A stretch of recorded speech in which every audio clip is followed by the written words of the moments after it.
ఒక computer program రాసుకున్నట్టుగా step by step అసలు ఏం చేయాలి అనేది ఒక పేపర్ పైన రాసుకుని మరీ వెళ్ళడైతే ఆ టైంలో సహస్ర ఆ లోపల ఉంటుంది అనేది గెస్ చేయలేదు. తను అడ్డు రావడంతో విచక్షణారహితంగా సహస్ర పైన కత్తితో దాడి చేశాడు. సహస్ర చనిపోయింది. 80,000 ఇక్కడ దొంగిలించినట్టుగా పోలీసులు గుర్తించారు. అయితే ఈ 80,000 దేనికోసం, 80,000 రూపాయలు ఎందుకు అవసరం వచ్చింది ఈ బాలుడికి అనేది ఇక్కడ క్వశ్చన్. పూర్తి డీటెయిల్స్ అందిస్తారు. కూకట్పల్లి నుంచి జాయిన్ అవుతున్నారు మా కరెస్పాండెంట్ అమర్. ఒక 10th క్లాస్ పిల్లాడు దొంగతనం చేయాలనుకున్నాడు, ఆ హత్యకి లీడ్ చేసింది ఎవరన్నా గైడ్ చేశారా? నిజంగానే ఇతను ఇలాగ స్టెప్ బై స్టెప్ ఒక ప్రోగ్రామ్ రాసుకుని అటెంప్ట్ చేశాడా? ఇంకెవరైనా అతనితోటి ఉన్నారని పోలీసులు ఏమన్నా చెప్తున్నారా? మీ దగ్గర ఎలాంటి వివరాలు ఉన్నాయి అమర్?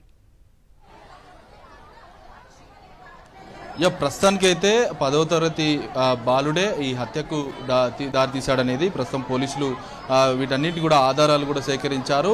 పోలీసులు అతని డైరీలోని ఈ నోట్ను కూడా సేకరించారు.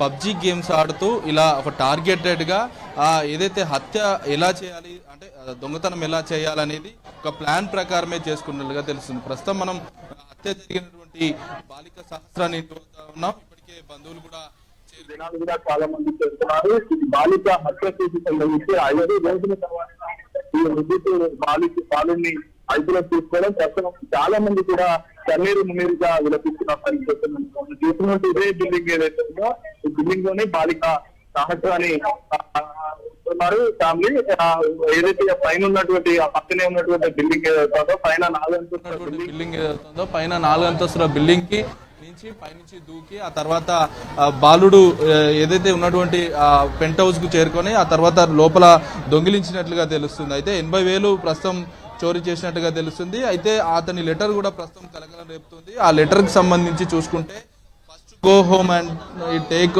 Go to table and keep the door అనే అంశాలను కూడా డైరీలో కూడా మెన్షన్ చేసుకున్నాడు. ఇదే కాకుండా అండ్ 5 కేసెస్ అలాంగ్ తో పాటు ఇటు keep lock and the gas and next తో పాటు ఇటు cut with knife after cutting the lock అనే అంశాన్ని కూడా డైరీలో పేర్చుకున్నారు. ఆ తర్వాత మనీని ఎలా దోచుకోవాలో take money and lock for home ఇలా చాలా అంశాలను కూడా మిషన్ డన్ అంటూ కూడా ఆ లెటర్లో కూడా పేర్కొన్న పరిస్థితులు అయితే ఉన్నాయి. ప్రస్తుతం క్లూస్ టీమ్ కూడా చేరుకుంది. లోపల ఆధారాలు కూడా సేకరిస్తున్న పరిస్థితి నెలకొంది. ఆ బాలుడు ఎందుకు హత్య చేయవలసి వచ్చింది, ఈ పథకం ప్రకారమే ఎందుకు ఆ డైరీలో రాసుకోవాల్సి వచ్చింది, ఇవన్నీ కూడా ప్రస్తుతం పోలీసుల విచారణలో వెల్లడయ్యే అవకాశం అయితే కనబడుతుంది. కూకట్పల్లి పోలీసులు ప్రస్తుతం 5 రోజుల నుంచి కూడా ఉన్న అనుమానితుల్ని చాలా మందిని కూడా ప్రశ్నించారు. అయినా కూడా ఒక క్లారిటీ రాలేదు. ఈ వ్యవహారం మొత్తం కూడా ఉన్న సీసీ ఫోటో ఆధారంగా అబ్బాయిని అయితే బాలుని గుర్తించారు. స్థానికులు ఇలాంటి దొంగతనాలు ఇలా జరుగుతుండడంతో చాలా మంది భయాందోళనకు గురవుతున్న పరిస్థితులు అయితే ఉన్నాయి. దయారు కూడా చుట్టుపక్కల కాలనీలు కూడా మొత్తం అంతా కూడా సేఫ్టీ కావాలని అయితే వాళ్ళు కోరుతున్న పరిస్థితి అయితే నెలకొంది. ప్రస్తుతం బాలుని అదుపులోకి అయితే తీసుకున్నారు. మరి కాసేపట్లోనే కుక్కట్పల్లి పోలీసులు దీనికి సంబంధించి ఒక అధికారికంగా ఒక ప్రకటన ఇచ్చే అవకాశం అయితే కనబడుతుంది. చాలా మంది ఈ విషయం తెలుసుకున్న అంతా కూడా ఒక్కొక్కరిగా బాలిక సహస్రాన్ని ఇంటి వద్దకు చేరుకుంటున్న పరిస్థితులు నెలకొన్నాయి. చాలా మంది సహస్రాన్ని చనిపోవడం తీవ్ర బాధాకరం అనేది చుట్టుపక్కల కాలనివాసులు అయితే చెప్తా ఉన్నారు. అయితే బాలుడు ఆ బాలికతో ఏమైనా వాళ్ళ మధ్యలో ఉన్నటువంటి రిలేషన్స్ ఉన్నాయా, ఇవన్నీ కూడా ప్రస్తుతం పోలీసులు పరిశీలిస్తున్నారు. అయితే లోపలికి వచ్చిన క్రమంలోనే లోపల ఉన్నటువంటి హుండీని పగలగొట్టడం, అందులో ఉన్నటువంటి 80,000 డబ్బును కూడా ప్రస్తుతం తీసుకున్నట్లుగా తెలుస్తుంది. అయితే ఈ డబ్బును తీసుకున్న తర్వాత బయటికి వెళ్లే క్రమంలోనే సహస్రాన్ని ఒక్కసారిగా లోపలికి ఎంటర్ అయిన క్రమంలో సహస్రాన్ని చూడడం, ఆ తర్వాత ఒక్కసారిగా అతని దగ్గర ఉన్నటువంటి కత్తిని ఆ అమ్మాయిపై బాలిక పైన ఒక్కసారిగా యత్నించడం జరిగింది. దీంతో మొదట మెడ భాగంతో పాటు ఇటు కడుపు భాగంలో పొడవడం జరిగింది. ఆ తర్వాత బెడ్ మీదకి తీసుకెళ్లి ఇష్టానుసారంగా కత్తిపోట్లు కూడా పొడిచిన పరిస్థితులు అయితే ఉన్నాయి. ప్రస్తుతం ఈ కేసుకు సంబంధించి చూడొచ్చు, పోలీసులు కూడా ఇంటి వద్ద భారీగా బందోబస్తు కూడా ఏర్పాటు చేశారు. క్లోజ్ టీమ్ కూడా చేరుకుంది. ఆధారాలు కూడా సేకరించే ప్రయత్నాలు అయితే చేస్తున్నారు. అయితే డైరీలో మెన్షన్ చేసినట్లుగా కత్తితో పొడిచారనేది డైరీలో మెన్షన్ చేశారు. మరి కత్తి ఎక్కడుందనేది ప్రస్తుతం పోలీసులకు క్వశ్చన్ మార్క్ గా మారింది. నిందితుడిని విచారించే క్రమంలో కొంత లీడ్ వచ్చినట్లుగా తెలుస్తుంది. ఆ కత్తి కోసమే ప్రస్తుతం పోలీసులు ఈ ఏదైతే ఆ సహస్రాన్ని ఇంటి వద్దకు చేరుకున్న పరిస్థితులు అయితే ఉన్నాయి. చాలా మంది క్లూస్ టీమ్ తో పాటు ఇటు ల్యాండ్ ఆర్డర్ ఎస్ఓటీ పోలీసులు కూడా చేరుకున్నారు. ఇక్కడ ఏదైనా ఇష్యూస్ జరిగే అవకాశం ఉన్నందులో పోలీసులు భారీగా బందోబస్తు కూడా ఏర్పాటు చేసిన పరిస్థితులు అయితే ఉన్నాయి.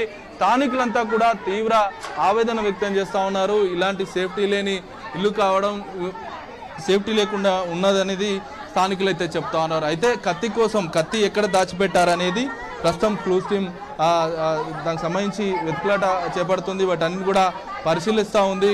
ఇటు కత్తితో పాటు ఇంకా ఏమైనా ఆయుధాలు వాడా ఇవన్నీ కూడా ప్రస్తుతం పోలీసుల విచారణలో వెల్లడవుతా ఉంది. వాటన్నిటికి సంబంధించి ఎవిడెన్స్ని సేకరించే పనిలో ప్రస్తుతం పోలీసులు ఉన్నారని చెప్పుకోవచ్చు. చాలామంది మహిళలు కూడా మనం చూడొచ్చు విజువల్స్లో, చాలామంది ఇక్కడికి చేరుకుంటున్నారు. ఒక్కొక్కరు కన్నీరు మున్నీరుగా విలపిస్తున్న పరిస్థితి నెలకొంది. కాలనీవాసులంతా కూడా తీవ్ర ముక్త కంఠంతో బాలిక హత్య చేసిన బాలుని శిక్షించాలని కూడా డిమాండ్ చేస్తున్నారు. ప్రస్తుతం కొంతమందితో మాట్లాడే ప్రయత్నం చేద్దాం. అమ్మ చెప్పమ్మా, బాలుడు మాకు డెలివరీ అయినా ఇక్కడ ఉన్న వాళ్ళే, కానీ అంత చిన్న పాపకి అట్లా చేశాడు. రేపు పెద్దవాళ్ళకు కూడా చేయడానికి ఏముంది, వయసు పెరుగుతారంగా పెద్దవాళ్ళకు కూడా చేస్తారు. వాని కూడా పాప ఎలా అయిందో వాడు కూడా అలాగే కావాలి. కాలనీలో సేఫ్టీస్ ఉన్నాయమ్మా? ఈ కాలనీలో కూలింగ్ అనేది ఎక్కువ, లోడింగ్ అవుతూ ఉంటారు. ఎవరు 30-10 అయింది అనుకో, లోడింగ్ సిగరెట్లు తాగడము ఇట్లాంటివి చాలా టూ మచ్ చేస్తారు. మినిమం 10 years బ్యాక్ కూడా సొంత మా మామయ్య వాళ్ళ కూతురే ఇట్లా అయింది, కానీ ఎవరు ఒకరు రాలే కదా. మరి ఇప్పుడు ఎందుకు ఇంత చిచ్చరుగా మాట్లాడుతూ ఉన్నారు? మరి అప్పటి నుంచైనా ఉండాలి కదా, ఫస్ట్ నుంచైనా. కానీ పోలీసులు ఏమడుగుతున్నారమ్మా? కాలనీ వాసులుగా పోలీసులు ఏమడుగుతామన్నా? దొరికితే మీరు ఏం చేయలేరు, పోలీసులు అయినా ఏం చేయలేరు. బట్ కాబట్టి మీరు బస్సులో వచ్చి నించోబెట్టాలి. అప్పుడు వాళ్ళు ఏం చేయాలనేది మాకుంటది. ఒక ఆడపిల్లని పొడగొట్టిన వాళ్ళకు అనేది తెలుసాయి బాగా అనేది, వాళ్ళకు ఉన్నారా లేరనేది మాకు జరగాల. న్యాయం జరగాలి. ఒక అబ్బాయి చంపితే ఒక అతని మీద పెట్టారు. ఆ వ్యక్తి జాబ్లు వాళ్ళకి వస్తాయి. వాళ్ళ ఆవిడకి ఎవరైనా జాబ్ ఇస్తారు. వాళ్ళ పిల్లలు స్కూల్కి వెళ్తే మీ డాడీ అందుకు అని చెప్తారు వాళ్ళ పిల్లలకి. ఆ చెడ్డ పేరు వచ్చింది కాబట్టి న్యాయం జరగాల. మా సంజీప్కి న్యాయం రావాలా. 5 రోజులు మా కడుపు తిండి లేదు, మాకు నిద్ర లేదు. మహిళలంతా కూడా తీవ్ర ఆవేదన వ్యక్తం చేస్తున్నారు. కన్నీరు మున్నీరుగా విలపిస్తున్న పరిస్థితి నెలకొంది. స్థానికంగా ఉన్న మహిళలు ఒకటే కోరుతున్నారు, మహిళలకు సంబంధించి కొంత భద్రత కరువైంది. ఈ నిందితుడికి సంబంధించి బాలికను హత్య చేసిన బాలుడిని ఘోరంగా శిక్షించాలని అయితే స్థానికులైతే డిమాండ్ చేస్తున్న పరిస్థితి నెలకొంది. ప్రస్తుతం క్లూస్ టీమ్ అయితే ఆధారాలు అయితే సేకరిస్తున్న పరిస్థితులు అయితే ఉన్నాయి. బిందు రైట్. సో ఇప్పుడు వెపన్ ఎక్కడుంది అనేది దానికోసం పోలీసులు ప్రయత్నిస్తున్నట్టుగా తెలుస్తోంది. చుట్టుపక్కల ఎవరికైనా ఈ కుటుంబం తెలుసా? ఈ 2 ఫ్యామిలీస్కి ఏమన్నా కొంత పరిచయం ఇలాంటిది ఉందా? అలాంటి వివరాలు ఏమన్నా తెలుస్తున్నాయా అమర్?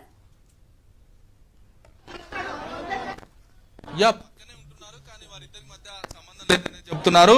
అయితే ఈ కేసుకు సంబంధించి ప్రస్తుతం మనం చూడొచ్చు, హైదరాబాద్ క్లూస్ టీమ్ సంబంధించిన టీమ్ హెడ్ అయినటువంటి వెంకన్న కూడా చేరుకున్నారు. ఆ ఉన్న ఎక్విప్మెంట్స్ అన్నింటినీ కూడా తీసుకుని వెళ్ళి ప్రస్తుతం లోపల ఉన్నటువంటి క్లూస్ అన్నింటిని కూడా ప్రస్తుతం పోలీసులు సేకరించే పనిలో ఉన్నారని చెప్పుకోవచ్చు. అయితే ఈ మొత్తం మీద క్లూస్ టీమ్ వివరాలు సేకరించిన తర్వాత ఈ కేసుకు సంబంధించిన ఎవిడెన్స్ అనేది స్ట్రాంగ్ అవుతుంది అనేది పోలీసులు భావిస్తున్నారు.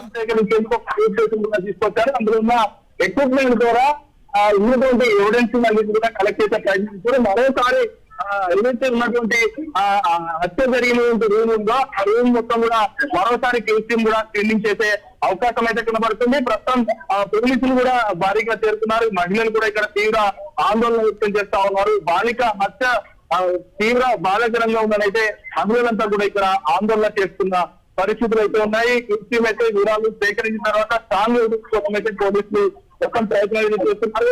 లోపల క్యూస్ టీం అధికారులు కూడా చేరుతున్నారు. ఏదైతే ఉన్నటువంటి కత్తితో పాటు ఉన్నటువంటి ఆధారాలన్నీ కూడా సేకరిస్తేనే బాలుడికి శిక్ష పడుతుంది అనేది పోలీసులు భావిస్తున్నారు. కాబట్టి ఈ నదికి సంబంధించి ప్రస్తుతం అయితే క్యూస్ టీం అయితే ఆధారాలతో సేకరిస్తున్న పరిస్థితి ఉన్నాయి. రైట్ అమర్, ఈ ఘటన చూసిన వాళ్ళకే ఇంత షాకింగ్ గా అనిపిస్తుంది ఆ చుట్టుపక్కల కాలనీ వాసులకి, లేదంటే ఆ బిల్డింగ్ లో నివసిస్తున్న వాళ్ళకి ఇంకెంత షాక్ కి గురై ఉంటారు. కేవలం ఒక గేమ్ లో అందులో ఇచ్చిన టాస్కేనా ఈ మొత్తం హత్యకి కానీ దొంగతనానికి కానీ కారణం అమర్? గేమ్ ద్వారా మొదలైన అతని వ్యవహారం మొత్తం కూడా గేమ్ కి అలవాటు కావడం, దాని మొత్తం బానిసగా మారిన తర్వాతే ఒక నోట్ ని సిద్ధం చేస్తున్నాడు. ఆ నోట్ ద్వారా ఎలా దొంగలించాలి, దొంగలించిన తర్వాత ఎలా బయటికి వెళ్ళాలి, ఒక పథకం ప్రకారం ఆ నోట్ రాస్తున్న పరిస్థితులు అయితే ఉన్నాయి. ప్రస్తుతం ఇంకా చూసి అవన్నీ కూడా సేకరిస్తున్న పరిస్థితులు అవుతుంది.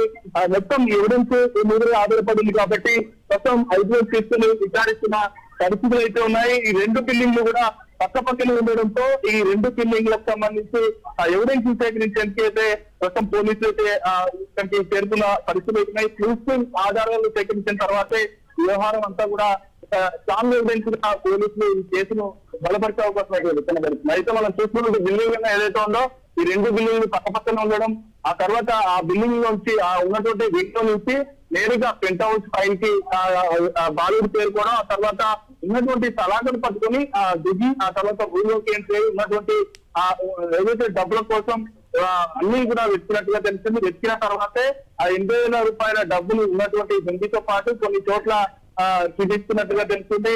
వాటన్నిటి కూడా పోలీసులు రికవరీ చేసేందుకైతే నిందితుల దగ్గర నుంచి సేకరించిన సమాచారం ప్రకారం పోలీసులు కూడా వచ్చిన పరిస్థితి అయితే ఉంటుంది. చాలా మంది మహిళలు కూడా ఇక్కడ ఆందోళన వ్యక్తం చేస్తున్న పరిస్థితి. బాలిక మృతి పట్ల హత్య పట్ల తీవ్ర ఆవేదన వ్యక్తం చేస్తున్న పరిస్థితి. ఇలాంటి పరిస్థితి ఇంట్లో మరో ఆడబిడ్డకు ఆకూడదనేది ప్రస్తుతం స్థానికులు అయితే చెప్తా ఉన్నారు. పోలీసులు ఇక్కడ బందోబస్తు పెంచాలి అనేది ఇక్కడ స్థానికులు అయితే చెప్తా ఉన్నారు. రైట్ అమర్, 10వ తరగతి విద్యార్థి తన లైఫ్ మొత్తం స్పాయిల్ చేసుకున్నాడు. సహస్ర లైఫ్ నాశనం చేశాడు. అమ్మాయిని ఏకంగా చంపేశాడు. ఆన్లైన్ గేమ్లు కావచ్చు, లేకపోతే కొంత చుట్టుపక్కల ఉన్న వాతావరణం చాలా ఇన్ఫ్లుయెన్స్ చేస్తుంది. దట్టు పేరెంట్స్ కొంతవరకు వర్కింగ్ కావడం వల్ల, వాళ్ళని ఒక్కళ్ళని వదిలేయడం వల్ల, వాళ్ళపైన ఒక నిఘా కానీ లేదంటే పర్యవేక్షణ కానీ లేకపోవడం వల్ల ఇలాంటి ఒక ఘటన జరగడం చూస్తున్నాం మనం. అమర్, పబ్లిక్ గేమ్స్ లాంటివి వాటన్నిటి కూడా ఏదైతే ఉన్నా విద్యార్థులంతా చాలా మంది స్టూడెంట్స్ అంతా కూడా అట్రాక్ట్ అయిపోయారు. ఈ పబ్లిక్ గేమ్స్ గతంలో కూడా బ్యాన్ చేసిన పరిస్థితి నేపథ్యంలో ఫేక్ ఐటీ లొకేషన్ పెట్టుకుని పబ్లిక్ గేమ్స్ లాంటివి ఆడుతున్నారు. వాటికి అట్రాక్ట్ అయ్యి ఇలాంటి హత్యలకు దారి తీసాయనేది ప్రస్తుతం పోలీసులు అయితే అనుమానిస్తున్నారు. ఇవన్నీ కూడా విచారిస్తున్నారు. ప్రస్తుతం పోలీస్ టీం అయితే వివరాలు అయితే సేకరిస్తుంది.